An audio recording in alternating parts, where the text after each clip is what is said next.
Pakistan cricket में yo-yo test की वापसी हो गई। टेस्ट और इंटरनेशनल क्रिकेटर्स को यो-यो टेस्ट समेत तमाम फिटनेस टेस्ट पास करना होंगे।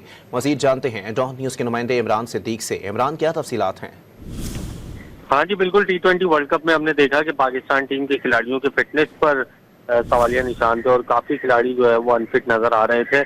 और अब पाकिस्तान क्रिकेट बोर्ड ने यह फैसला किया है कि परफॉर्मेंस को बेहतर बनाने हैं तो फिटनेस को भी बेहतर बनाना होगा और ये तमाम चीजें जो है वो अब सेंट्रल कॉन्ट्रैक्ट और डोमेस्टिक के कॉन्ट्रैक्ट से मशरूफ की जा रही है। सबसे पहले पाकिस्तान टीम में यो-यो टेस्ट की वापसी होगी, जो कि 3-4 टेस्ट मिलाकर एक टेस्ट होता है। डायरेक्टर डोमेस्टिक जो खुर्रम नियाजी हैं, उन्होंने रीजनल कॉन्ट्रैक्ट समेत टीम सिलेक्शन जो है वो फिटनेस टेस्ट से मशरूत किए, जबकि टेस्ट क्रिकेटर्स और इंटरनेशनल क्रिकेटर्स को यो-यो टेस्ट जो है वो लाजमी पास करना होगा। खिलाड़ियों को 2 किलोमीटर रनिंग टेस्ट समेत पुशअप्स के टेस्ट भी देना होंगे और 11 जुलाई से जो है मुल्क भर में ये टेस्ट फिटनेस टेस्ट लिए जाएंगे और जो खिलाड़ी फिटनेस टेस्ट में फेल होगा उसको डोमेस्टिक का कॉन्ट्रैक्ट भी नहीं दिया जाएगा और कौमी क्रिकेट टीम का जो कॉन्ट्रैक्ट है वो भी नहीं दिया जाएगा। और इस पॉलिसी के चेयरमैन पीसी मोहसिन नकवी हैं, उन्होंने जो है वो मंजूरी दे दी है और 11 जुलाई से अब ये मुल्क के तमाम शहरों यानी कराची, लाहौर, इस्लामाबाद, पेशावर, जहाँ पर क्रिकेटर्स हैं, जहाँ क्रिकेट हो रही है, वहाँ पर ये टेस्ट लिए जाएंगे। जी,